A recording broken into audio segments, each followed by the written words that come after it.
नमस्ते विद्यार्थियों। देखिए आज का हमारा टॉपिक है जयपुर प्रजामंडल। राजस्थान के प्रजामंडल मैंने आपको पढ़ा दिया था और उसके बाद में मैंने राजस्थान के प्रजामंडल की ट्रिक भी बता दी थी। आपने नहीं देखी है तो आपको डिस्क्रिप्शन में लिंक मिल जाएगी और या आप चैनल की प्लेलिस्ट पर जाकर भी आप देख सकते हैं। देखिए जयपुर प्रजामंडल इसको डिटेल में हम देख लेते हैं। बहुत मोस्ट इम्पोर्टेंट प्रजामंडल है, अधिकतर क्वेश्चन यहीं से बनते हैं।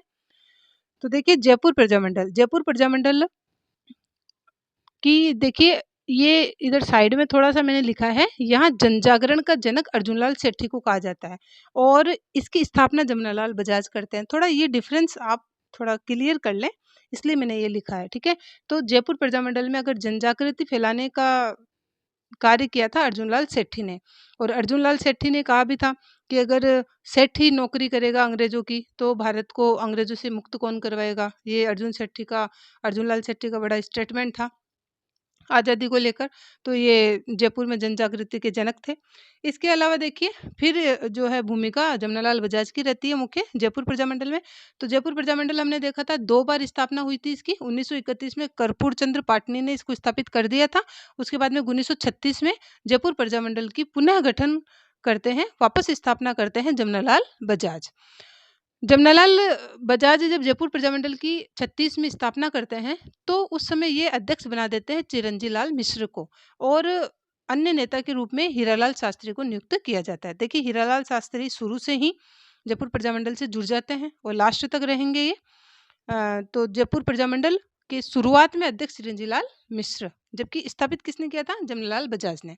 इसके बारे में देखिए जयपुर प्रजामंडल का फर्स्ट सेशन होता है, मतलब आप फर्स्ट मीटिंग पहला सम्मेलन कुछ भी कह सकते हैं। तो इसका जो है पहला सम्मेलन है, फर्स्ट सेशन 9 मई 1938 को हुआ, नथमल का कटला में हुआ, ठीक है? तो ये कई जगह 8 मई भी मिल जाता है, तो हम ऑप्शन के अकॉर्डिंग टिक लगा लेंगे। तो 9 मई 1938 मुझे कई जगह ऑथेंटिक लगा तो मैंने ये लिख दिया। तो 9 मई 1938 को नथमल के कटले में इसके जयपुर प्रजामंडल का फर्स्ट सेशन होता है, पहला सम्मेलन होता है। इसके अध्यक्ष जमनालाल बजाज बने थे, ठीक है?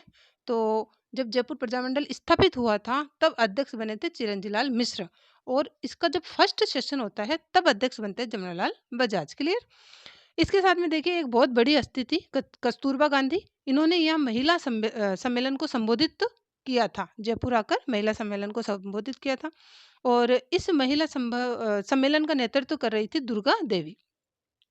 देखिए जैसे किशोरी देवी से बहुत क्वेश्चन पुट अप होते हैं कि किशोरी देवी किस आंदोलन से संबंधित थी या किस क्षेत्र से संबंधित थी, तो आप मुझे कमेंट करके बताइएगा। बहुत बार क्वेश्चन भी आते हैं और मैंने वीडियोज में क्लियर भी करवाया है। तो दुर्गा देवी का नाम हम जयपुर प्रजामंडल में याद रखेंगे कि दुर्गा देवी का संबंध था जयपुर प्रजामंडल से। इन्होंने महिलाओं का यहाँ पर नेतृत्व किया था, ठीक है? तो ये तो हो गया जयपुर प्रजामंडल और उसका फर्स्ट सेशन। इसके बाद में देखिए 1938 में शेखावाटी किसान सभा थी। हमने शेखावाटी किसान आंदोलन में देखा था कि शेखावाटी किसान सभा बनी थी, जो वहाँ पर शेखावाटी में जो आंदोलन की अग्रसर संस्था थी। तो 1938 में शेखावाटी किसान सभा ने जयपुर प्रजामंडल को प्रत्यक्ष समर्थन दे दिया था और आप मुझे कमेंट करके बताइएगा कि जयपुर प्रजामंडल ने जिसमें जमनालाल बजाज मुख्य थे, उन्होंने शेखावाटी या सीकर किसान आंदोलन को पूर्ण रूप से समर्थन दिया था, वो कौन से ईयर में दिया था? तो आप बताइएगा ज़रूर। आप एक तो कमेंट करके बिल्कुल भी नहीं बताते हैं बच्चों, तो आप प्लीज़ कम से कम मैं प्रेरित हो जाती हूँ और अच्छा वीडियो लाने के लिए, तो प्लीज़ आप सपोर्ट कीजिए। 1938 में शेखावाटी किसान सभा जयपुर प्रजामंडल का पूरा समर्थन करती है और ये किसके कहने पर? हीरालाल शास्त्री के कहने पर, ठीक है? और वहाँ पर शेखावाटी किसान सभा के मुख्य नेता थे सरदार हरलाल सिंह, तारकेश्वर प्रसाद शर्मा और नेतराम सिंह, ठीक है? इन्होंने खुला समर्थन दे दिया जयपुर प्रजामंडल को और जयपुर प्रजामंडल फिर असहयोग आंदोलन में भाग लेगा और भारत छोड़ो आंदोलन में भाग लेगा। तब ये शेखावाटी किसान सभा के ये सभी नेता हमारे साथ थे, ठीक है? फिर 1939 में देखिए जयपुर रियासत ने प्रजामंडल पर रोक लगाई, तो नेचुरल है जब 1936 में ये प्रजामंडल बन गया और मांग क्या थी? उत्तरदायी शासन की मांग थी इसकी, ठीक है? जनता का शासन होगा। तो 1938 में जब इसकी इतनी बड़ी मीटिंग हो जाती है, तो 1939 में जयपुर रियासत ने इस प्रजामंडल पर रोक लगा दी और जमनालाल बजाज को गिरफ्तार कर लिया गया, क्योंकि अध्यक्ष फर्स्ट सेशन के अध्यक्ष जमनालाल बजाज थे। इनको गिरफ्तार कर लिया गया। और महात्मा गांधी का जमनालाल बजाज को लेकर एक बहुत बड़ा कथन था कि बजाज की गिरफ्तारी को हम राष्ट्रीय प्रश्न बना देंगे। ये महात्मा गांधी ने बजाज को लेकर किया था। ये महात्मा गांधी का ये स्टेटमेंट किस प्रजामंडल से संबंधित था? तो ये जयपुर प्रजामंडल से संबंधित था। इसके बाद में देखिए, भारतीय स्तर पर महात्मा गांधी ने 8 अगस्त 1942 को भारत छोड़ो आंदोलन चलाया था। ठीक है, असहयोग आंदोलन में तो भाग लिया ही था प्रजामंडल ने, लेकिन 8 अगस्त 1942 को भारत छोड़ो आंदोलन चला था। और गांधी जी ने ये कहाँ से चलाया था? बॉम्बे में ग्वालियर टैंक नामक जगह है, वहां से शुरू किया था भारत छोड़ो आंदोलन। और वहां पर जब गांधी जी ने ये आंदोलन शुरू किया तो उस समय भाषण दिया था। उस समय गांधी जी ने कहा था कि देसी राजाओं को अंग्रेजों से अब संबंध विच्छेद कर लेना चाहिए। तो ये भी पूछा गया क्वेश्चन है कि किस आंदोलन के दौरान गांधी जी ने कहा था कि अब देसी रियासतों को भी अंग्रेजों से अलग हो जाना चाहिए। तो ये था भारत छोड़ो आंदोलन, बॉम्बे में ग्वालियर टैंक के भाषण में 1942 में गांधी जी ने कहा था। इसके साथ ही देखिए, ऑपरेशन जीरो चला था। ये अंग्रेजों का अभियान था, ऑपरेशन जीरो। और इसके तहत अंग्रेजों ने कांग्रेस के सभी नेताओं को गिरफ्तार कर लिया था। ये आप जानते हैं कि कांग्रेस जो है अग्रणी संस्था थी हमारी आज़ादी को दिलाने को लेकर। तो मुख्य संस्था यही थी जो भारतीय लेवल पर काम कर रही थी देश को आज़ाद कराने के लिए। तो ये ऑपरेशन जीरो कांग्रेस के सभी नेताओं को गिरफ्तार करने के लिए अंग्रेजों ने चलाया था। ठीक है, ये था भारत छोड़ो आंदोलन। तो ये भारत छोड़ो आंदोलन की को लेकर जयपुर प्रजामंडल में बहुत सी उथल पुथल हुई थी, इसलिए मैंने ये आपको बताया कि ये भारतीय स्तर पर गांधी जी भारत छोड़ो आंदोलन चला रहे थे।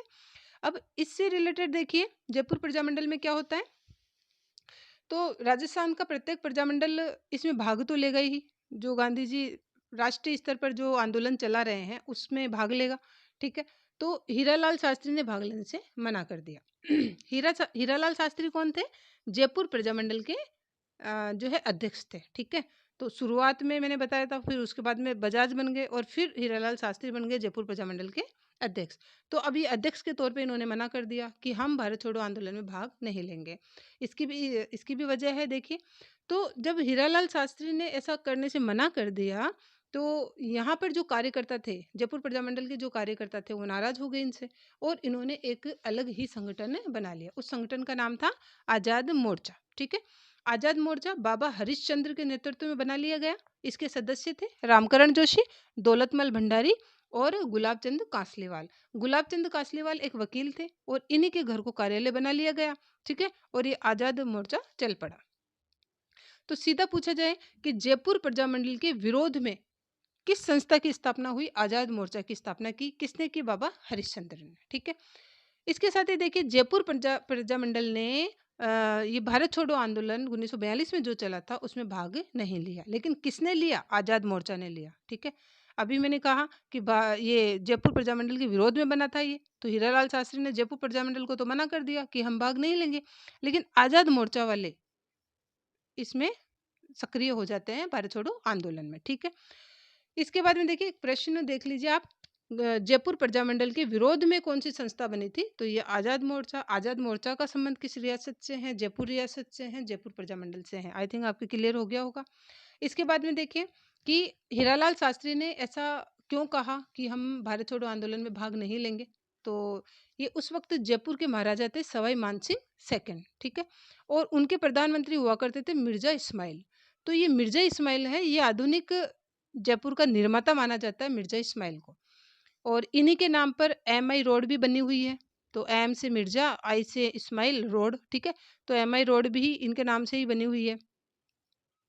तो इनकी और हीरालाल शास्त्री की इनकी अच्छी दोस्ती थी। ठीक है, तो इनके कहने पर, मिर्जा इस्माइल के कहने पर हीरालाल शास्त्री ने जयपुर प्रजामंडल को भारत छोड़ो आंदोलन में भाग नहीं लेने दिया। ठीक है, किसके कहने पर? मिर्जा इस्माइल के कहने पर। क्यों? क्योंकि मिर्जा इस्माइल देखिए अभी कई मांगे मानेंगे अपने जयपुर प्रजामंडल की, इसी कारण इन्होंने ऐसा किया। फिर जेंटलमैन एग्रीमेंट होता है 17 सितंबर 1942 को। किस किस के बीच में? हीरालाल शास्त्री और मिर्जा इस्माइल के बीच में। हीरालाल शास्त्री जयपुर प्रजामंडल के अध्यक्ष और मिर्जा इस्माइल जयपुर के पीएम। ठीक है, तो ये हीरालाल शास्त्री और मिर्ज़ा इस्माइल हम ऐसे याद कर सकते हैं कि दोनों जेंटलमैन थे, तो इन दोनों के बीच में जेंटलमैन एग्रीमेंट होता है। कब होता है? 17 सितंबर 1942 को होता है। अब इस एग्रीमेंट के तहत देखिए जो जयपुर प्रजामंडल की माँगें थी, वो इन्होंने मान ली मिर्ज़ा इस्माइल ने। क्या-क्या माँगें थी? उत्तरदायी शासन स्थापित करोगे आप, किसी भी आंदोलन में अंग्रेज़ों की सहायता आप नहीं करोगे, क्रांतिकारियों को शरण दोगे और प्रजामंडल शांतिपूर्ण अगर कोई आंदोलन चलाना चाहे तो वो चला सके। तो मिर्ज़ा इस्माइल ने ये सारी की सारी माँगें हमारी मान ली। उसके बाद में देखिए मिर्ज़ा इस्माइल की भी एक माँग थी, वो क्या थी कि वो विरोध या विद्रोह चाहते नहीं थे जयपुर रियासत में। तो उन्होंने क्या किया कि जयपुर प्रजामंडल ये माँगें तो मान ली जाएगी, लेकिन जयपुर प्रजामंडल भारत छोड़ो आंदोलन में भाग नहीं लेगा, क्योंकि अगर भारत छोड़ो आंदोलन में भाग लेगा तो जयपुर रियासत में तोड़-फोड़ विद्रोह की पूरी संभावना थी। तो इसी कारण इन्होंने मना किया और हीरालाल शास्त्री मान जाते हैं और जयपुर प्रजामंडल भारत छोड़ो आंदोलन में भाग नहीं लेता है। इसके बाद में देखिए 1945 में नेहरू जी यहाँ जयपुर में आते हैं, तो नेहरू जी के कहने पर आज़ाद मोर्चा वापस जयपुर प्रजामंडल में विलय कर दिया जाता है। तो ये आज़ाद मोर्चा वही है जो बाबू हरिश्चंद्र ने बनाया था, किसके विरोध में? जयपुर प्रजामंडल के विरोध में बनाया था, हीरा लाल शास्त्री के विरोध में बनाया था। तो इस आज़ाद मोर्चे को वापस इसमें मिला देते हैं जयपुर प्रजामंडल में, ये दोनों एक हो जाते हैं 1945 में। मुख्य भूमिका रही नेहरू जी की। इसके बाद में देखिए 1945 में चुनाव होते हैं जयपुर में। यहाँ पर धारा सभा बनी थी, धारा सभा से रिलेटेड भी क्वेश्चन पूछा गया था कि धारा सभा किस रियासत से संबंधित थी? तो जयपुर रियासत से, जयपुर प्रजामंडल से संबंधित थी। धारा सभा बनती है, ये जनता की सभा थी और देखिए ये जनता की सभा थी, लेकिन फिर भी जयपुर प्रजामंडल यहाँ चुनाव हार जाता है और फिर भी जयपुर प्रजामंडल से एक गैर सरकारी सदस्य लिया जाता है और जिसका इतिहास में नाम है देवीशंकर तिवाड़ी। और देवीशंकर तिवाड़ी राजस्थान के पहले गैर सरकारी सदस्य हैं जो विधानसभा के या धारा सभा के हिस्सा बने थे। मतलब सरकारी ना होते हुए भी, मतलब उनका चुनाव नहीं हुआ था, जनता हरा चुकी थी, फिर भी इन्हें लिया गया गैर सरकारी सदस्य के रूप में, देवीशंकर तिवाड़ी को। इसके बाद में 1947 में हीरालाल शास्त्री प्रधानमंत्री बन जाते हैं। ये राजस्थान के, ये भी मनोनीत थे, तो राजस्थान के प्रथम मनोनीत प्रधानमंत्री थे हीरालाल शास्त्री। जबकि जब देखिए जनता से जब चुनाव करवाया गया तो उन्होंने टीकाराम पालीवाल को जिताया। तो निर्वाचित जो है प्रथम प्रधानमंत्री थे जयपुर के टीकाराम पालीवाल, और जबकि ये मनोनीत थे हीरालाल शास्त्री। 1948 में जयपुर प्रजामंडल ने भूमि सुधारों को लेकर एक प्रतिवेदन दिया। मतलब भूमि पर लगान वगैरह बहुत अधिक थे, इसलिए उन्होंने एक प्रतिवेदन दिया कि भूमि में कैसे सुधार होने चाहिए। तो इन जयपुर प्रजामंडल के दिए गए भूमि सुधारों के प्रतिवेदन को भूमि सुधारों का मैग्ना कार्टा कहा जाता है इतिहास में, ठीक है। इसके बाद में देखिए 1948 में धारा सभा के फिर से चुनाव हो रहे हैं और इन चुनावों में जो पूछ लिया जाता है कि इन चुनाव में दीवान कौन था, तो जयपुर का दीवान कौन था? वो था एन.टी. कृष्णमाचारी, एन.टी. कृष्णमाचारी। और मंत्रिमंडल का मुख्य सचिव बने थे हीरालाल शास्त्री, ठीक है। और हीरालाल शास्त्री के बारे में थोड़े फैक्ट है, आप देख लीजिए, बहुत इंपॉर्टेंट है। हीरालाल शास्त्री जोमनेर जयपुर के थे। इनकी पत्नी का नाम रतन शास्त्री था और इनकी पत्नी को पद्मश्री का अवार्ड मिला था 1955 में। और जीवन कुटीर, शांता विद्यापीठ और वनस्थली विद्यापीठ, तो ये तीनों हीरालाल शास्त्री से संबंधित है। हीरालाल शास्त्री ने 1927 में जीवन कुटीर की स्थापना की थी और इसी जीवन कुटीर का नाम बदलकर 1935 में शांता विद्यापीठ कर दिया था इन्होंने अपनी बेटी के नाम पर। और फिर बाद में शांता विद्यापीठ का नाम बदलकर 1942 में वनस्थली विद्यापीठ कर दिया गया है। तो ये बहुत, वनस्थली विद्यापीठ इनमें लड़कियों की शिक्षा के लिए, बालिकाओं की शिक्षा के लिए बहुत फेमस विद्यापीठ है। तो ये था, ये मैंने इधर लिखा है कि तीनों एक ही है, केवल नाम बदले थे, ठीक है। तो जीवन कुटीर, शांता विद्यापीठ और वनस्थली विद्यापीठ, ऑप्शन 4 देकर पूछ लिया जाता है कि ये इनमें से हीरालाल शास्त्री से संबंधित नहीं था, तो ये तीनों थे। स्टार्टिंग जीवन कुटीर था और कैसे भी देखिए घुमा फिरा कर क्वेश्चन पूछा जा सकता है, तो आप देख लीजिएगा। इसके बाद में इन्होंने एक आत्मकथा भी लिखी थी हीरालाल शास्त्री ने। तो शास्त्री से इनके आत्मकथा शास्त्र याद कर सकते हैं, प्रत्यक्ष जीवन शास्त्र, ठीक है। इनकी आत्मकथा थी प्रत्यक्ष जीवन शास्त्र। इसके अलावा एक गीत भी है, प्रलय प्रतीक्षा नमो गीत, ये इन्होंने लिखा था। ये थे हीरालाल शास्त्री, जयपुर प्रजामंडल। और बच्चों, अगर आपको ये वीडियो पसंद आता है तो प्लीज़ आप लाइक, कमेंट और शेयर ज़रूर करें। थैंक यू बच्चों।